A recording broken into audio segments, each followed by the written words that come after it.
L'histoire tragique d'une influenceuse chinoise qui va décéder des suites de ce que l'on appelle un mukbang.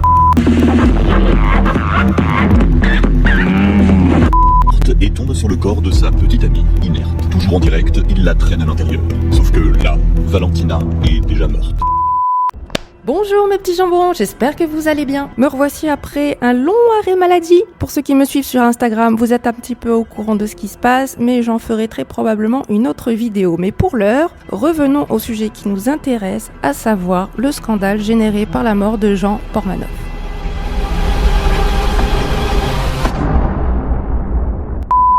Pour ceux qui n'ont pas vu la première partie, je vous invite à le faire immédiatement, sinon le reste de la vidéo sera complètement incompréhensible. Pour les autres, reprenons là où nous nous étions arrêtés, à savoir Internet.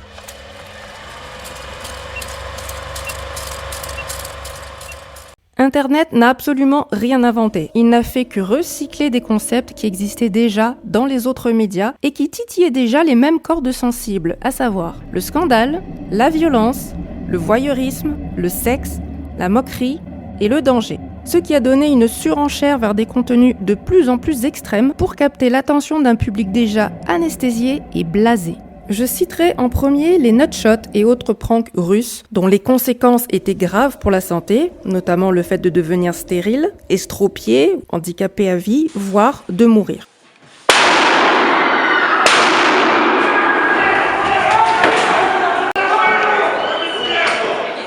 Puis, il y a eu les fauteurs de troubles, en l'occurrence en Asie, les dignes héritiers des pranks et précurseurs du local.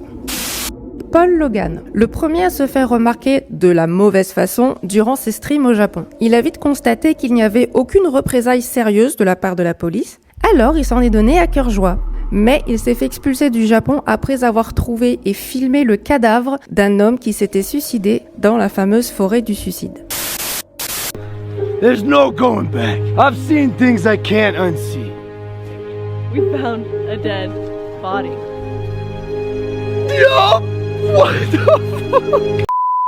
À sa décharge, il s'est excusé et il a arrêté là. Mais ce qu'il ne savait pas, c'est qu'il a ouvert la voie à une ribambelle de tête à claque qui vont récupérer ce concept et le pousser bien plus loin, beaucoup trop loin.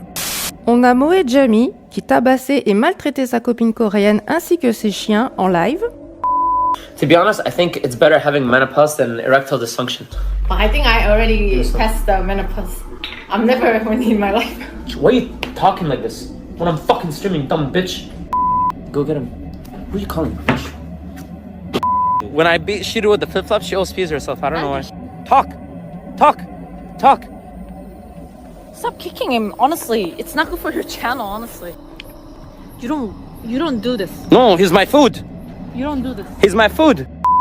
Suivi de Johnny Somali. Alors au départ, il cherchait désespérément à buzzer sur internet, mais ses contenus faisaient des flops. Puis il s'est rendu compte qu'en faisant des trucs choquants, il attirait l'attention. C'est comme ça qu'il s'est lancé dans une surenchère de scandales au Japon et en Corée du Sud, où les troubles à l'ordre public n'étaient pas punis. Au Japon, il a commencé par crier Hiroshima et Nagasaki dans le métro japonais, en invectivant les Japonais pour leur faire comprendre que c'est bien fait pour eux s'ils se sont mangés 2 bombes atomiques dans la tronche.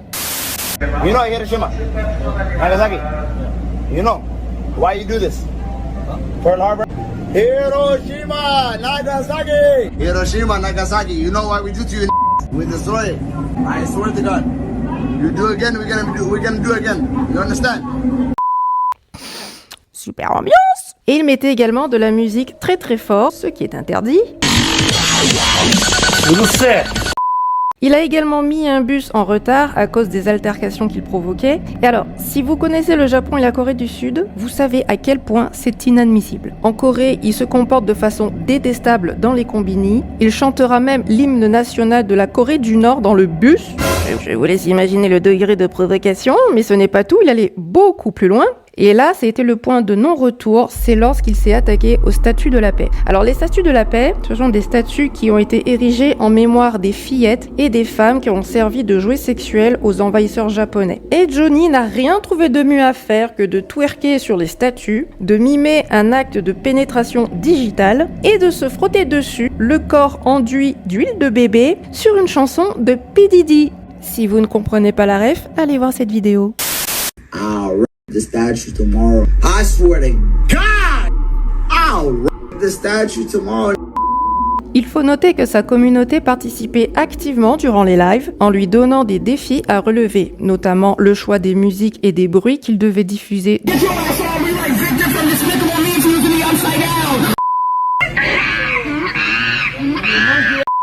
Et que chaque défi était récompensé financièrement. Si vous vous souvenez, dans l'expérience de Milgram, lorsqu'une personne reçoit un ordre de ce qu'il ressent être une autorité légitime, il est dédouané de toute responsabilité parce qu'il se sent être un simple exécutant. Eh bien ici, on assiste à une inversion des rôles. En donnant les pleins pouvoirs à ses followers, c'est le streamer qui devient l'exécutant, puisqu'il doit obéir aux demandes qu'il reçoit pour maintenir son audience. Donc, le public est bel et bien responsable, même s'il veut se convaincre du contraire. Ce n'est pas parce qu'un influenceur te dit que tu as le droit de tout demander que tu dois demander n'importe quoi. Je referme la parenthèse pour revenir à Johnny Somali.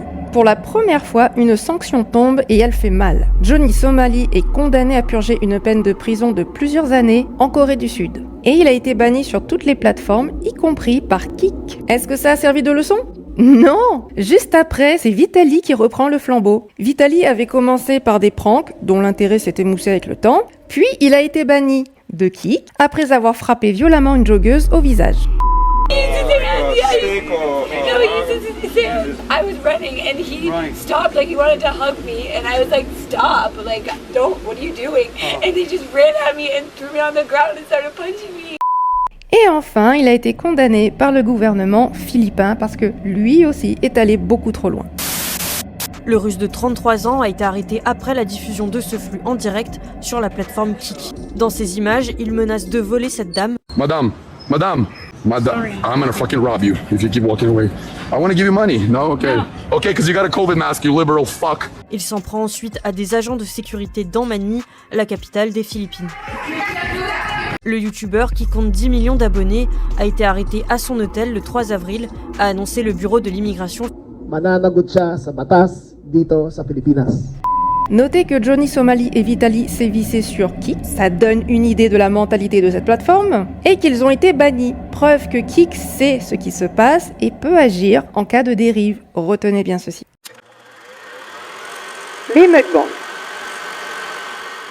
Pour ceux qui ne connaissent pas le concept du mukbang, voici un petit extrait. Un mukbang, une orgie alimentaire qui est filmée en vidéo dans le seul et unique but de divertir la galerie. I love cheese, I love cheese. Regarder des contenus mukbang revient ni plus ni moins à regarder quelqu'un se suicider à petit feu. On sait que la personne va mourir si elle continue à faire ce type de contenu, mais on regarde quand même. Les vues, les likes, les coms, les abonnements envoient un message très clair. Continue jusqu'à ce que mort s'en suive. Les followers ne disent jamais d'arrêter, ils ne se désabonnent pas. Au contraire, plus ça va loin, plus des abonnements et les interactions explosent. Et malheureusement, 2 youtubeurs mukbang sont morts à seulement 24 ans. Efekan Kutler, décédée suite à une obésité morbide, et Pan Shouting, morte en plein live après avoir ingurgité 10 kilos de nourriture en 10 heures. Torture et humiliation à la demande. Internet n'a pas attendu le local pour être sadique. Il y a eu au moins 2 prédécesseurs, Jack et Bohem et Stanislav. Commençons par Jack et Bohem. Ce TikToker a lancé le concept « Control my room », contrôle ma chambre. Tous les soirs, de 23h à 6h du matin, ses followers payaient pour l'empêcher de dormir. Pour cela, il dispose d'un catalogue de cadeaux et chaque cadeau active des lumières, des musiques assourdissantes et tout un tas d'autres gadgets pour réveiller Jack Bohem tout au long de la nuit. This live right here is an interactive sleep stream, which means you, the viewer, can control everything. You can turn the lights on, you can turn the sound on. Don't let me sleep. Join the live. Plus le cadeau est cher, plus le réveil est brutal.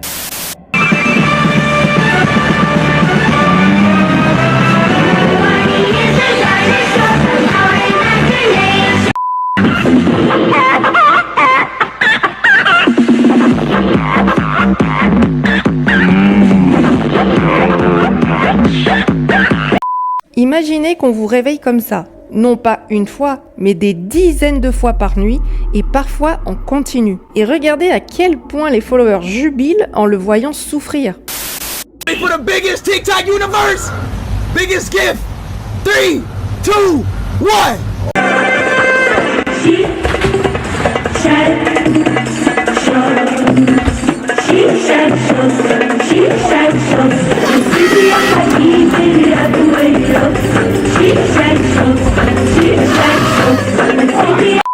Contrôler quelqu'un, avoir le pouvoir sur une personne, ça plaît à beaucoup de gens et ça rapporte gros. Près de 600 000 abonnés, plus de 2 millions de likes et 17 000 $ par mois. Ne nous mentons pas, Jackie Bohem est littéralement en train de se flinguer la santé et il en aura des séquelles probablement à vie. À mon humble avis, les 50 000 $ qu'il a gagnés ne suffiront pas à compenser. Genre c'est quelque chose, la santé n'a pas de prix. Mais il a dit une chose très intéressante, écoutez ceci. You don't need to be someone special. All you need to do is just build an audience and anyone can make money online. It's easy these days. On va finir avec Stanislav qui lui a tué sa petite amie en plein live YouTube.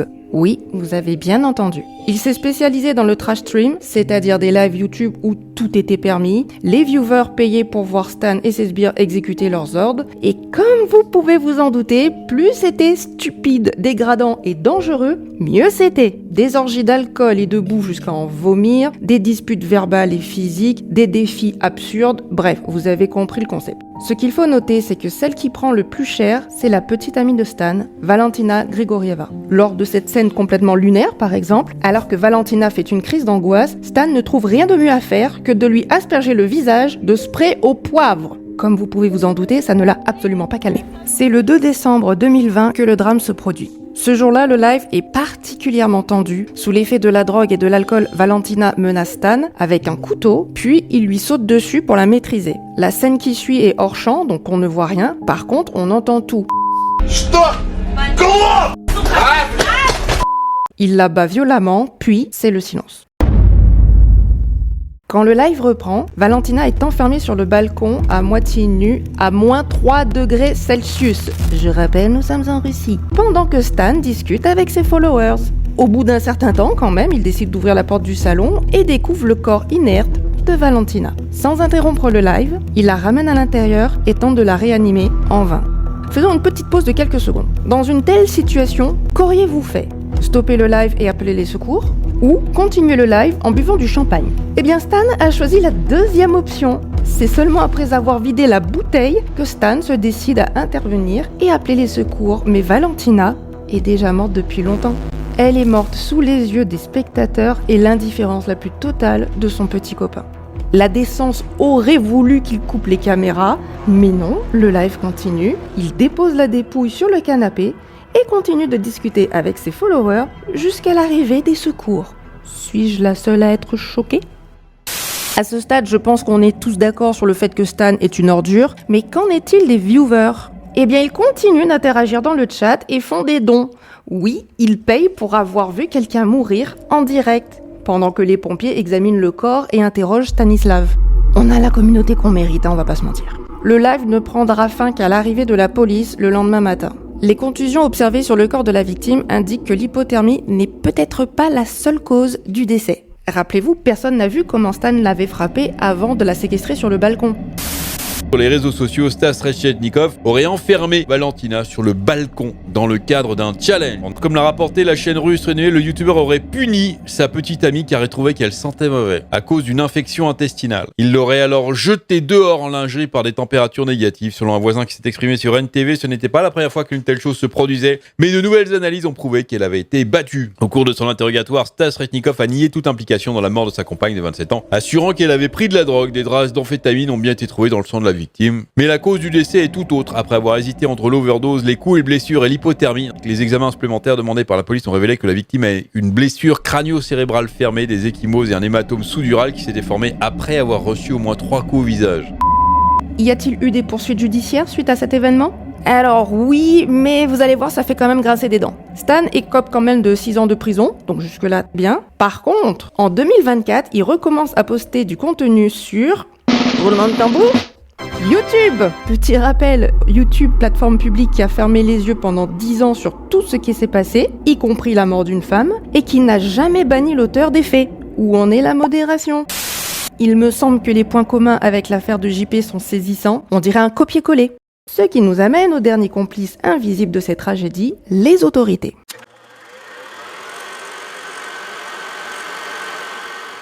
Que fait la justice? Rappelez-vous que pour qu'il y ait harcèlement, il faut au moins un meneur, au moins un suiveur, des spectateurs et des autorités qui ferment les yeux. Dans le cas présent, les autorités sont les plateformes et la justice. En ce qui concerne les plateformes, on observe quand même une absence de modération, voire une modération incohérente assez flagrante. YouTube censure les mots, mais pas les actes. Par exemple, moi, mes vidéos, elles sont censurées, démonétisées, voire strikées, alors que je ne fais que de l'information et de la prévention. Je ne fais pas l'apologie du harcèlement, je le dénonce. Mais les auteurs des crimes que je dénonce, eux, sont libres de le faire, et ils continuent d'être payés par la plateforme pour ça.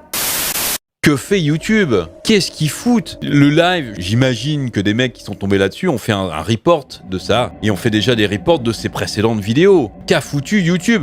Où sont les modérateurs? Ils sont peut-être trop occupés avec le bot à faire la chasse aux mots toxiques, que YouTube déploie des forces incommensurables et certainement beaucoup de pognon pour essayer de lutter contre les commentaires toxiques sur les vidéos. Regardez où ça en est, regardez le niveau. C'est-à-dire que le mot, en français, le mot joint est interdit. Alors visiblement parce que joint peut être associé à de la fumette. Super, alors déjà on peut même plus parler forcément de joint de plomberie, c'est interdit aussi. Et là regardez, le mot joint est interdit, donc quand il y a quelqu'un qui fait machin a rejoint le groupe, le truc est censuré. Et donc ils dépensent de l'argent de là-dedans, alors qu'il y a des mecs sur YouTube, dans des vidéos, dans des lives, qui tabassent leurs copines, qui torturent des animaux, qui font des trucs. Et alors ça passe crème. Il y a sûrement des mecs qui ont signalé la vidéo. Il devrait y avoir des alertes rouges. J'ai fait la critique sur Twitch aussi, c'est pas juste YouTube. Sur Twitch, la dernière fois que je l'ai fait, 48 heures après, les vidéos étaient sur là, il s'était rien passé. Dès qu'il y a ce genre de signalement sur ces sites, il devait y avoir directement dans les locaux des modérateurs des lumières rouges qui signalent, disant, oula, attention vite les gars, il y a un gros signalement, allons voir. Et immédiatement, le truc doit être retiré et signalé aux autorités. Je ne comprends même pas comment ça soit passé. Alors, une fois, le mec en live, il tabasse sa copine d'un coup, là, ça se passe en quelques secondes, on n'a pas le temps de réagir, on signale après, bon, à la limite, là, on peut comprendre pourquoi il réagit pas, mais ça fait longtemps qu'il fait ça, le gars. Je comprends pas. Et visiblement, là, quand même, elle est restée très longtemps dehors et le live a duré très longtemps. Ça a dû être signalé immédiatement, il aurait dû y avoir des modos qui auraient dû regarder ça tout de suite. Kik a démontré que des sanctions étaient possibles. Johnny Somali et Vitaly ont bien été bannis de la plateforme. Preuve que 1. Les modérateurs savent ce qui se passe sur Kik. Et 2. Ils sont capables d'interdire les contenus problématiques. Pourquoi n'ont-ils rien fait concernant le local alors qu'ils savaient très bien ce qu'il s'y passait? Maintenant parlons de la justice. Était-elle au courant? Oui. Pharos a reçu pas moins de 80 signalements, Mediapart avait lancé plusieurs alertes et la police est allée 5 fois au local le mois précédant le décès de JP. Il a fallu attendre un tollé médiatique mondial pour que, enfin, la justice se bouge les fesses et même là, terrible, elle trouve encore le moyen d'être exaspérante, que ce soit au niveau de l'enquête ou sur les causes du décès. L'enquête. La plupart des dépôts de plainte pour harcèlement sont classés sans suite, faute de preuves directes. Là, on a des centaines d'heures de vidéos qui prouvent tout. Rien que le dernier live comptabilise plus de 298 heures. On a les mauvais traitements, la séquestration et le non-consentement, et on a les aveux. Mais imagine un jour dans le délire, on est en train de rigoler et tout, et... il clappe en plein live. Ouais. On est mort. Tu sais que je me suis déjà posé la question. À moins qu'ils disent face caméra là maintenant, que si demain il meurt en plein live, c'est dû à son état de santé de merde et pas nous. Non. Comme ça, non. Rien du tout. Comme ça, non. Je fais rien du tout. Les gens ils vont s'en prendre à nous alors que c'est dû à tes 46 ans de vie minable. Dis face caméra que si demain tu meurs sur scène, c'est dû. Mais oui, comme Dalida a dit. Si demain il se passe une dinguerie, bien évidemment, je pense que mentalement on supprimer la chaîne. Sera tous impactés. Ouais, je pense. Je pense qu'on supprime la chaîne. Je pense on part en héros, on partira sur nos masterclass. Dans cet extrait, Naruto et Safin avouent publiquement qu'ils savent que JP va mourir si le show continue. Mais au lieu de tout arrêter, ils veulent le forcer à dire face caméra que sa mort serait due à sa mauvaise santé le cas échéant. En fait, ils préparaient déjà leur défense et leur alibi parce qu'ils savaient très bien que ça allait arriver. Mais visiblement, ce n'était pas suffisant, il faut prouver les faits. On continue les joyeusetés avec les causes du décès. Selon le légiste, le décès n'a pas été causé par un tiers, ce qui revient à dire qu'il s'agit d'une mort naturelle. Alors, rappel quand même, naturel signifie que c'est inévitable et sans cause externe. JP n'est pas mort naturellement, Il est mort d'épuisement. Sans les maltraitances qu'il a subies pendant des mois, il serait encore vivant. Je veux dire, c'est aussi scandaleux et ridicule que de dire que les prisonniers des camps de concentration sont morts naturellement, sans intervention d'un tiers. Alors, c'est vrai que certains sont morts directement sous les coups ou exécutés par balle, mais tous les autres sont morts d'épuisement. Ils étaient affamés, privés de sommeil et assignés à des travaux forcés plus de 12 heures par jour. Donc, leur mort a bien été causée par un tiers. Elle n'est pas naturelle du tout. Pas plus que la mort de JP. Regardez, jetez juste un œil à la liste des sévices qu'il a subis. Si, comme je le redoute, la justice ne reconnaît pas que le local et Kik sont responsables de harcèlement, mauvais traitement, manipulation sur une personne vulnérable, non-assistance à personne en danger, homicide et j'en passe, voilà le message qu'elle enverra à toute la société. Les victimes, eh bien, souffrez en silence car personne ne vous aidera. Les agresseurs, vous avez carte blanche. Et il serait temps aussi de condamner les followers car, encore une fois, sans eux, tout ça n'existerait pas. À commencer par ceux qui ont payé, qui ont fait des dons, ceux qui demandaient aux streamers de commettre des actes d'humiliation et de violence, et ceux dont les commentaires sont odieux. Alors, petit update, au moment où j'avais écrit le script, on ne savait pas du tout ce que la justice allait faire ou non. Sauf qu'entre-temps, on a découvert que Naruto et Safin continuent de publier sur Kik et qu'ils ont trouvé un ouvre-souffre-douleur. Voilà, alors malheureusement, mes prédictions étaient exactes. Non, il n'y a pas eu de prise de conscience, il n'y a pas eu de sanction. Et pour cause, notre investigateur du net Jungo a trouvé la liste des plus gros donateurs de Local TV et accrochez-vous parce que ça fait mal aux fesses. On a eu la liste des plus gros donateurs de la chaîne de Jean Portmanov. Et vous allez voir, les gens qui sont dedans, il y a du beau monde. Et ça, c'est scandaleux. Sur le canal Telegram du groupe de Jean Portmanov, ça a parlé de moi. En fait, j'ai été identifié par la chaîne Red du 57. Cette personne-là harcèle et lance du harcèlement parce qu'il a fait un post en demandant aux gens de venir sur mon live. Voilà le genre de personne. Et lui ici qui me dit, le Django, faut lui baiser sa tante à ce gros lard de merde. Voilà, vous voyez un peu l'ambiance de cette communauté. HMI, 12 millions d'abonnés, c'est le même contenu que Naruto, Safin, Jean Portmanov, etc.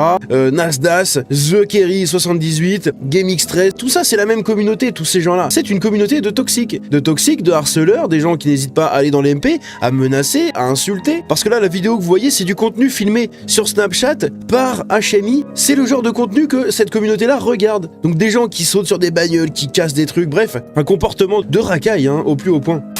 Ici également, on a pour le youtubeur Abdel Haridi, alias GameX13, 3,6 millions d'abonnés. Naruto et Safin n'iront pas en prison et auront peut-être une amende à la con, car l'autopsie dit que ce qu'il s'est passé dans leur live n'a pas causé la mort de Jean Portmanov. JP avait quand même 45 ans, ça aurait été un mineur, oui, ils auraient pu aller en prison. Leurs avocats joueront sur l'âge et le consentement dans le contenu, parce qu'il était consentant JP. Donc, ça maintient comme ça, oui, parce que lui aussi est mouillé dans cette affaire. Ils sont tous mouillés, tous ces youtubeurs et ces streamers-là. Et maintenant, ils vont tous essayer de se dédouaner. Non, mais il était consentant. Non, mais c'est vrai que c'était scandaleux quand même vers la fin. Bref, ils essayent tous comme ça de se passer la patate chaude, mais vous êtes dedans. Et ça servira à rien, GameX13, de faire des reacts à mes lives en essayant de lancer ta communauté sur ma gueule. Et justement, même lui derrière, il confirme que 3 cheveux est passé entre les mailles du filet. Mais 3 cheveux, lui, il mérite amplement sa place dans le triumvirat de la torture, là.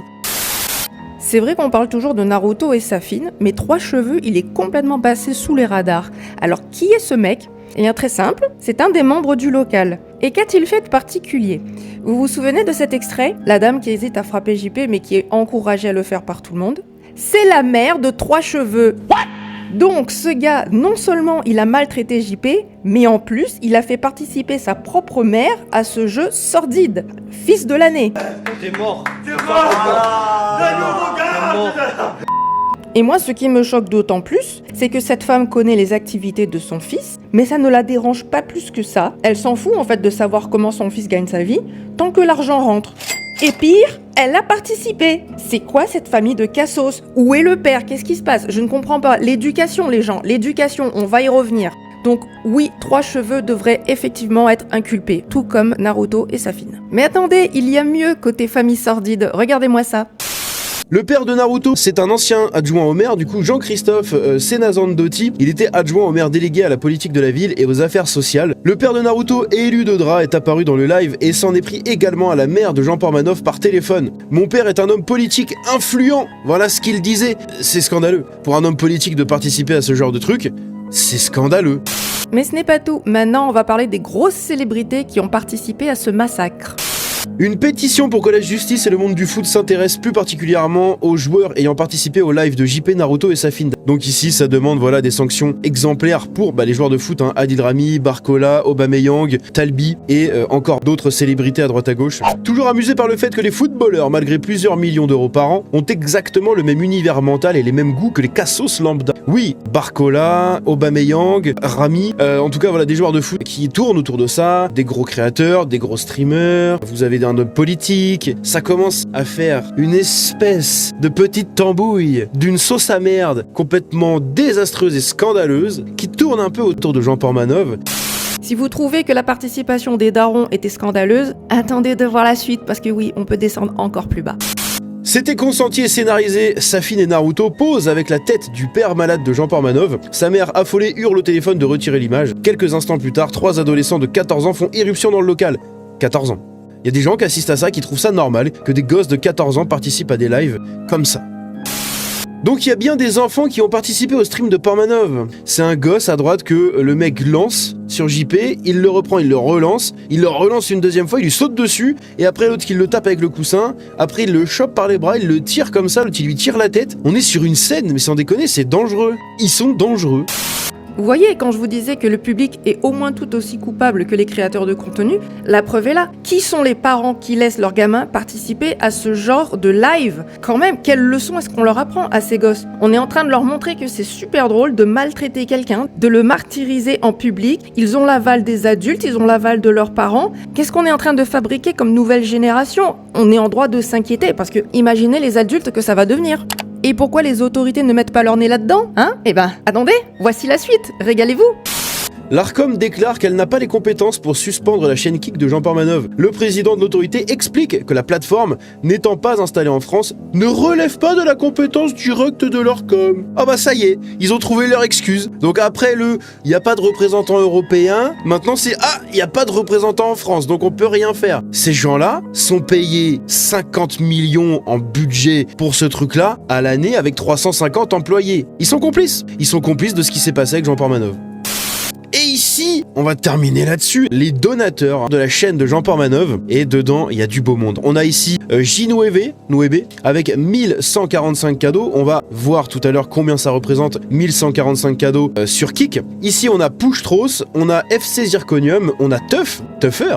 Oui, le gros streamer millionnaire et tout là, plusieurs millions de followers je crois, multimillionnaire, qui a des parts dans Stake, qui est même soutenu par Stake puisqu'on peut le voir. Il a la petite coche ici de Stake sur son compte X, qui est donc la boîte mère de Kik.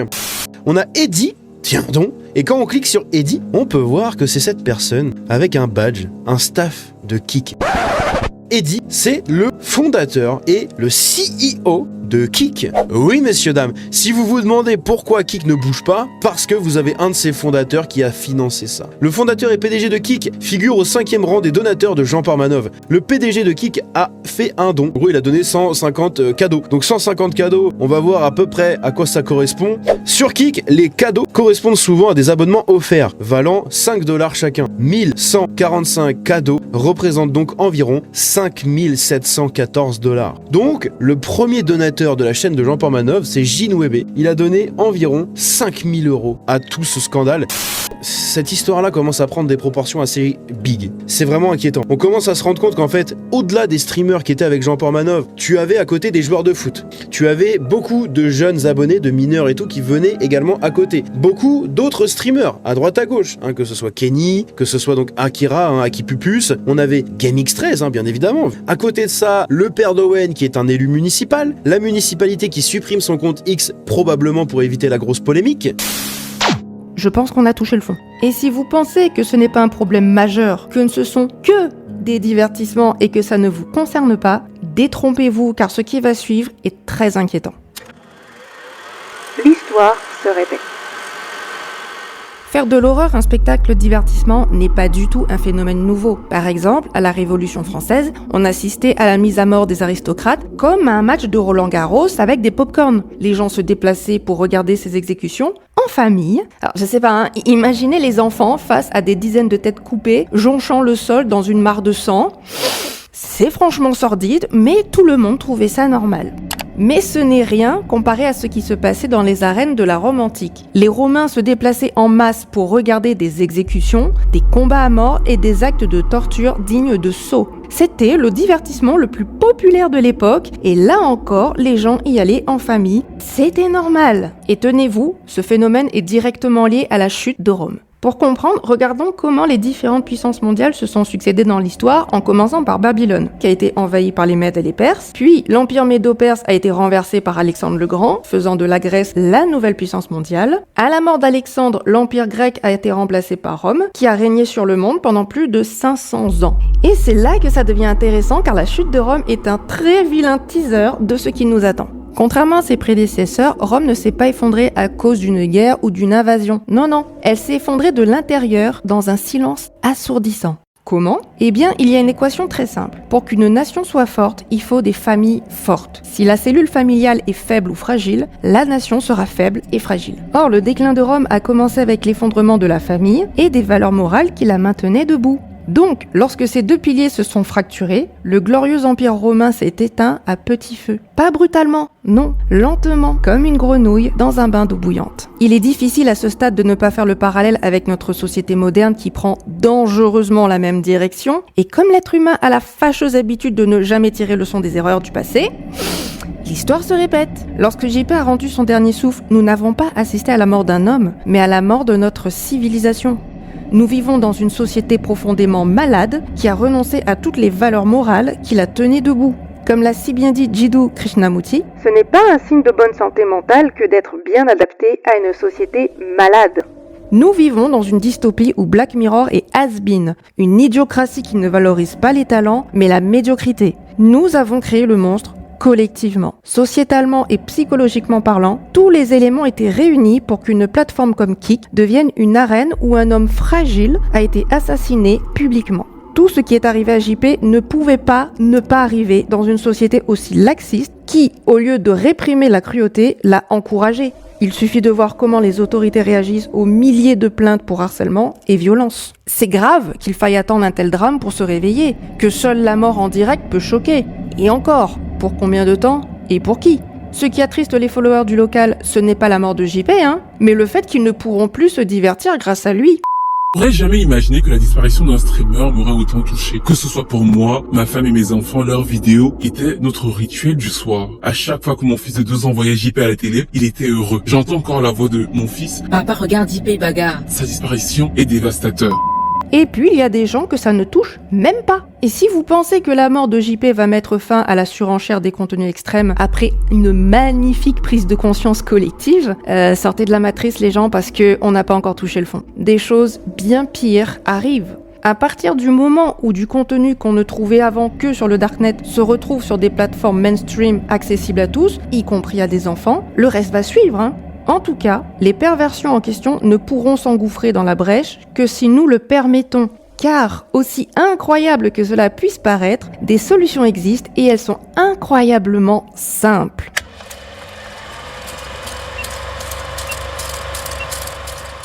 Toutes les expériences sociales dont je vous ai parlé nous montrent que les dérives qu'on voit depuis plusieurs décennies sur les divertissements étaient inévitables à cause de ceci. L'anonymat. Être caché derrière un écran et un pseudonyme fait sauter pas mal de leviers. L'impunité absolue, directement liée à l'anonymat.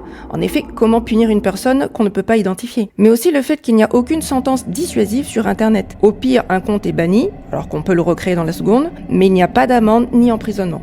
La déresponsabilisation. Quand un créateur de contenu donne les pleins pouvoirs à son public, le public ne se sent plus du tout responsable de ses actes et il se lâche complètement. L'effet de groupe. Si tout le monde le fait, c'est ok. Et enfin, la déshumanisation. Réduire une personne à l'état d'objet dont on peut disposer à sa guise mène directement aux maltraitances. Mais rappelez-vous aussi de ce qui s'est passé dans l'expérience de Milgram. Il suffit qu'une personne refuse de se soumettre à une figure d'autorité pour mettre fin aux maltraitances. Il suffit d'une personne pour briser l'effet de groupe. Vous pouvez être cette personne. Il suffit juste de se poser les bonnes questions, notamment celle-ci. Comment faire la distinction entre une blague et du harcèlement ? C'est l'intention. Une blague, c'est pour faire rire, et le harcèlement, c'est pour nuire. Et si la nuance est trop subtile, il y a une question encore plus simple. Qu'est-ce que j'aurais ressenti si ça m'était arrivé à moi ? ou à une personne que j'aime? Soyez sûr que la réponse à cette question mettra fin au débat tellement l'évidence vous sautera aux yeux. Quelle est la solution pour enrayer les contenus malsains? Je vais faire simple, la solution est dans le problème, l'algorithme. Si vous vous demandez pourquoi des contenus spécifiques et similaires atterrissent régulièrement sur votre feed Instagram ou TikTok, ne cherchez pas, c'est l'algorithme. Son boulot, c'est de détecter ce qui vous intéresse pour vous en proposer plus. Comment sait-il ce qui vous intéresse? Très simple. Quand vous arrêtez de scroller et que vous regardez une vidéo plus de 3 secondes, l'algorithme en déduit que ça vous intéresse. Deuxièmement, si en plus vous interagissez, c'est-à-dire que vous lâchez un com, un like ou que vous partagez la vidéo, alors là c'est la foire au slip. Vous serez inondé de vidéos du même type. Tapez hérisson dans la barre de recherche, regardez la première vidéo qui vous sera proposée et vous verrez à quelle vitesse l'algorithme va s'adapter à ce nouveau centre d'intérêt. D'ailleurs, pourquoi je n'ai pas de contenu dégradant, dangereux ou profondément stupide quand je scrolle? Parce que ça ne m'intéresse pas. Et même si une vidéo de ce type apparaît, je ne vais pas la regarder, je vais continuer de scroller. Je le zappe. Donc, quand vous tombez sur un contenu douteux, la première chose à faire, c'est de ne pas regarder et de ne pas interagir. La seconde, c'est une démarche plus active. Par exemple, sur Instagram, vous pouvez cocher intéressé ou pas intéressé. Le pouce en bas sur Netflix signifie « ce n'est pas pour moi ». Et partout, en général, on peut bloquer, signaler des comptes, des chaînes et des contenus inappropriés. En faisant cela, vous envoyez un message très clair. Ça ne m'intéresse pas, je n'en veux pas. Et comme la plateforme veut vous garder le plus longtemps possible, elle fera automatiquement le tri pour vous proposer uniquement des choses que vous aimez. Elle n'a aucun intérêt à vous bombarder de choses que vous ne regarderez pas. Alors cessez de penser que vous n'avez rien fait de mal parce que vous n'avez fait que regarder. Regarder, c'est participer. Regarder, c'est valider. Regarder, c'est encourager. Regarder, c'est propager. Prenons exemple sur cette vidéo. On ne sait pas si celui qui se prend des coups est réellement consentant. Mais même s'il était consentant et qu'ils sont consentants tous les deux, pensez-vous qu'il soit sain de les encourager à se blesser et à se faire mal pour recevoir de l'attention, des likes ou de l'argent? Ne serait-il pas mieux de les encourager à obtenir ce qu'ils veulent d'une autre manière? En valorisant leurs compétences dans un domaine par exemple. Rappelez-vous, Rémi Gaillard et Bam Margera avaient tous les deux du talent et voyez ce qu'ils sont devenus. Imaginez leur carrière si c'était ces talents-là qui avaient été plébiscités par le public et imaginez l'exemple qu'ils seraient devenus pour leurs jeunes fans. Les contenus intéressants et édifiants existent, il y en a plein. Des artistes incroyables, des personnes inspirantes. Les réseaux sociaux sont une véritable mine d'or, mais c'est à vous de décider ce que vous voulez mettre en avant ou pas. Et si vous trouvez que les réseaux sociaux que vous utilisez sont abrutissants et qui font l'apologie de la culture du vide, jetez un œil à votre historique, la réponse est dedans. Par nature, un média n'est ni bon ni mauvais, il est neutre. C'est notre manière de l'utiliser qui fera la différence. Voilà pourquoi il serait stupide et inutile de fermer une plateforme ou de bannir les réseaux sociaux. Parce que les gens qui aiment le trash iront le chercher ailleurs. Les réseaux ne sont qu'un catalyseur, une loupe grossissante de ce qui se passe dans notre société. Autrement dit, le problème de fond, c'est notre société. Et qui compose cette société? Nous! Concrètement, au lieu d'attendre que la solution vienne de l'extérieur, il faut se préoccuper de ce qui se passe à l'intérieur de chacun de nous. Qu'est-ce que vos divertissements disent de vous? Pour montrer l'impact de notre alimentation sur notre santé physique, Jean-Michel Cohen a dit « Vous êtes ce que vous mangez ». Concernant notre santé morale, je dirais « Vous êtes ce que vous regardez ». Et vos enfants seront ce que vous les laissez regarder. Condamner les mauvais comportements, c'est bien, mais éduquer, c'est mieux. On n'a pas besoin de punir une personne à qui on a appris à prendre de bonnes décisions. Et c'est là qu'intervient la responsabilité parentale. Apparemment, les réseaux, ça nous rend complètement cons.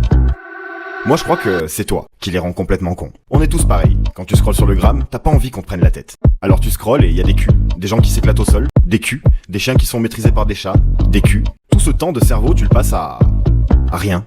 Instagram s'en nourrit et se met au niveau. À ton niveau. Après tout, tu es ce que tu consommes. Et c'est vrai aussi pour ce que tu regardes. Pourtant, sur le gramme, il y a beaucoup de créateurs et de contenus exceptionnels. Le bon contenu, ça existe pour de vrai. Le temps de cerveau, c'est tout ce que t'as. À toi de choisir à qui tu le confies.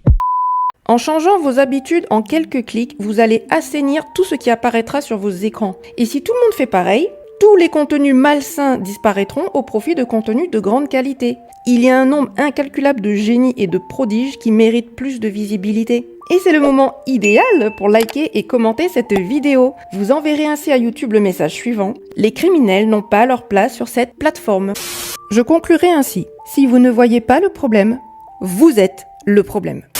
Voilà mes petits jambons, cette vidéo touche enfin à son terme. Encore une fois, ma santé m'a joué de vilains tours. Mais je suis contente d'avoir pu enfin sortir cette vidéo et j'espère sincèrement qu'elle vous aura plu. Et si vous pensez que mon travail mérite d'être mis en avant, alors pensez à liker, commenter et partager. Et moi, je vous dis à un jour, quand mon état de santé me le permettra. D'ici là, prenez bien soin de vous. Bisous bisous.